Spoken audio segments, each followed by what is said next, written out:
But speaking of something more, here at our anchor desk, we're very pleased to be joined by Dick Morris, the political strategist, the former presidential advisor, and wise political commentator. Dick, back when I was in Congress and you were advising a president, you would have that president, I don't know so much a laundry list, but an issue of small initiatives.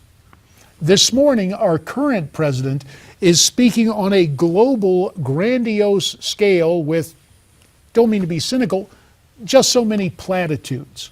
Is there a method to this seeming rhetorical madness? Well, the thing that struck me about this is that we're confronting in ISIS, and ISIL, whatever it is, the modern version of terrorism, the consequences of his precipitous withdrawal from Iraq. And while he's talking about how we're fighting ISIS, which wouldn't have existed had we stayed there with at least a token force, as McCain wanted, he's pulling out of Afghanistan to create the exact same situation there. And when you look at the world today, the terrorists have gone from having no base, cave to cave, when Bush took office, retreating in Iraq and hiding near Afghanistan and Pakistan. Now they control parts of the border between Afghanistan and Pakistan, northern Iraq, much of Syria, Yemen, and Hezbollah. They control Lebanon and the Gaza Strip. That's pretty good for a day's work. And so, in terms of realpolitik, you have a geopolitical situation where the vacuum has been filled by Islamic terrorists. And where Obama's new best friend, Iran, is the epicenter of that terrorism. It would be like fighting communism while making a deal with Moscow. Well, mindful of that, Rick Ungar remains with us at Newsmax New York. Rick, you heard what Dick Morris had to say. Your assessment of the comments of the former advisor to President Clinton? It's depressing. And I got to tell you, the comments from both guys, this is as serious as a heart attack. And if all you can do is take the political opportunity, really his new best friend in Iran, you want to criticize Obama's speech, let me tell you where to criticize. You're right. He talked a lot about these other factors. I would have liked to have heard, okay, what is the U.S.'s current plan for going in there and wiping these bad guys out? I am actually a hawk on the ISIL situation. What depresses the you-know-what out of me is that everybody is so busy playing politics, you can't see past that. Well, guess what? There's a big, serious problem out there that goes beyond our particular political favorites. And it's an absolute shame that we can't get there. Can I just give you a thought and get your reaction to it? I believe what we should be doing with ISIS is bombing the oil fields. I believe that they get $3 million a day from oil. It's their major source of revenue. Why don't we do that? Dick, it's a great idea. Now, you want to know what's interesting? That one sentence actually informed the problem. Saying that Obama is best friends with Iran does nothing but maybe score some political points with the folks who want to listen to you. That is what we need, Dick. What you just said is the kind of conversation and debate that will help us beat these son of a bitches. Yeah. Well, there's all their money comes from this oil. It's vulnerable as hell. Right. And Not we all should of it, be bombing it. And Rick, it is a bit disingenuous to say when we are dealing with issues not only in a public policy context, but a political context, you cannot divorce one and the same, especially with the constant need of the president to envelop all his language with an Islamic apologia, with everything being irrational. Let me go exactly to the speech, and I'd like to get the direct quote to hear it in its entirety. The President of the United States quotes a terrorist, quote, "This isn't what we came for, to kill other Muslims, ... What was the rest of that statement? We're here to kill Christians and Jews? I think there is a tendency on the part of this president, perhaps unwittingly, that ennobles and invigorates terrorists." All I hear is that you completely missed the point, JD. I got to say that.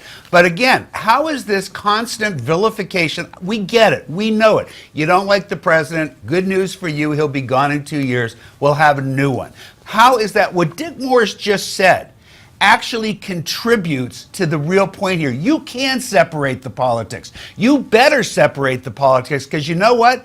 Those people in ISIL don't care if they're killing a liberal or a conservative. They care about killing Americans and others around the world. You keep this in the political arena, and you're not going to like where it ends up. We actually can be on the same side on this. And the constant nonsense and side issues and distractions of Obama, Islam, you know what? It ain't going to keep you from getting dead. We need to have suggestions like what Dick Morris, and Dick, I don't think I've ever complimented you this heavily. We need to have real proposals like that on the table, because that will form a strategy that can make us win. Thank you. I hope you make a habit of it. I think that the stuff I said was not with the vein of partisan criticism. It is for two reasons. First of all, we have to learn from the lesson of Iraq as we're pulling out of Afghanistan. Because if our withdrawal from Afghanistan is as thorough as our withdrawal from Iraq, it'll have the same consequence, terror sprouting in its wake. And in terms of Iran, I was making the point that you can criticize the diaspora of terrorism, but its epicenter is Tehran. And we are giving Iran $500 million a month of the Shah's assets that we're unfreezing, and sending $12 billion over the 2-year period to Iran. We can't feed the core and make war on the periphery. Javier, Yeah, I want to bring you. criticism. Hold on, I want to bring Javier back into the conversation, because he's been standing there patiently waiting to say something. Javier, go ahead. Look, I agree with Dick, kinda. Instead of blowing everything up, the oil fields, why not seize them? Why not put boots on the ground, protect them, seize them, and keep them from having this oil enrichment? The minute we approach them, they'll blow them up. Right, well, that's true, but again, Obama sounded more like the spokesman for Al Qaeda and ISIS, just kind of like Josh Earnest does for him every day. Look, it was embarrassing to see what the president was saying, because he wasn't really saying much. He doesn't give a plan. He'll complain about everything, but he doesn't give a plan. And JD mentioned about where's the plan. Well, there is no plan. Obama's plan is just maybe bombing like Clinton did way back in the 90s.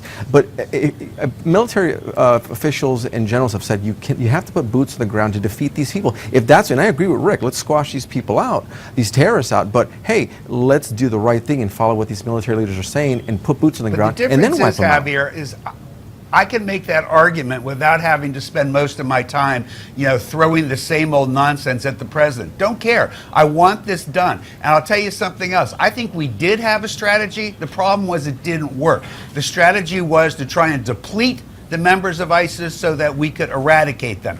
We didn't deplete them. They're growing. Strategy didn't work. You want to put pressure on the White House.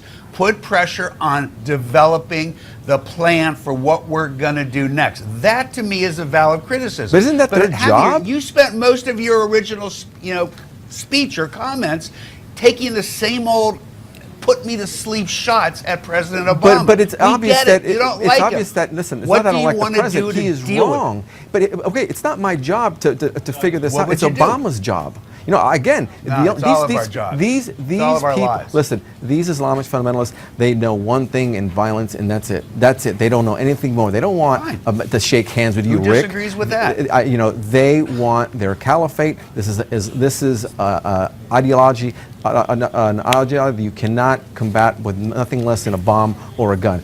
Bottom line, and that's it. And they know nothing more. They don't Dramatic care. statement of the obvious. Now, what do you do? And we will take that Continue question up bombing them. now, gentlemen. We always appreciate the invigorating discussion. Javier Manjarres in our Newsmax TV newsroom, Rick Ungar from Newsmax New York. Gentlemen, we thank you for staying on to talk about what the president had to say, and we always appreciate your solution-oriented comments.